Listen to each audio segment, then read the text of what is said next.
আগে আমাদের বাসায় প্রতি মাসে এরকম একটা আয়োজন করা হতো। এতিম বাচ্চাদেরকে খাওয়ানোর একটা আয়োজন করা হতো। ওটা আমার আব্বু করতো, সবসময়ই করতো। বাট আব্বু মারা যাওয়ার পর থেকে এই জিনিসটা একটু কমে গেছে আমাদের। কারণ আব্বু তাদেরকে বাসায় নিয়ে আসতো। বাসায় নিয়ে এসে খাওয়াতো। মেহমানদারি সবকিছু আব্বুই করতো।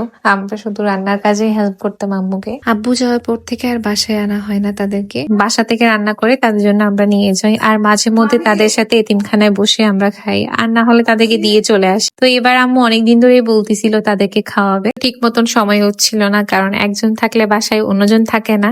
তাই আমরা চিন্তা করি যে নতুন বছর ঢোকার সাথে সাথে আমরা তাদেরকে খাওয়াবো। কারণ আমাদের নতুন বছরটা তাদেরকে দিয়ে শুরু হোক। তাই আম্মু আর খালামণি মিলে দুইজনে তারা রান্নাটা শেষ করে, আর আমরা সুন্দর করে বক্সে দিচ্ছিলাম সবকিছু আইটেম।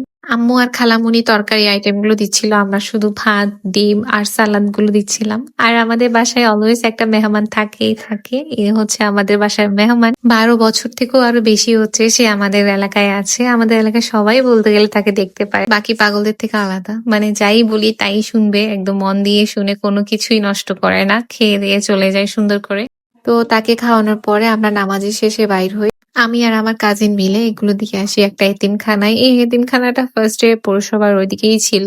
তারপর তাদের ওইখানে কাজ চলতেছে, তাই এখন তারা অস্থায়ীভাবে বালাঘাটা ব্রিজের নিচে আছে। আমি ওই একটা এতিমখানাই চিনি বান্দরবানে। এখানে আমার অনেকবার যাওয়া হয়েছে, রোজাতে বা আদার্স অনেক টাইমে আমার যাওয়া হয়েছে এখানে। বাকিগুলোর কথা আমি ঠিক মতো জানিও না, বা ওইগুলো কোন জায়গায় আছে ওইটাও জানতাম না। এটা হচ্ছে আমি আমার ভার্সিটি যাওয়ার সময় দেখতাম, এটা পৌরসভার পাশেই ছিল। এখানে তাদের আপাতত কাজ চলতেছে, তাই এখন তারা অস্থায়ী ভাবে বালাঘাটা ব্রিজের নিচেই আছে। তো এখানে আমি আর আমার কাজিন যাই, আর সে সবাইকে দেয়। এর আগের বার আমার তাদের সাথে বসে ওইখানে খাওয়া হয়েছিল, আমার আমার বান্ধবীদের। আমরা অনেকবারই গেছি এতিমখানাতে, বাট এবার আসলে সময়ের স্বল্পতার কারণে তাদের সাথে বসা হয় নাই।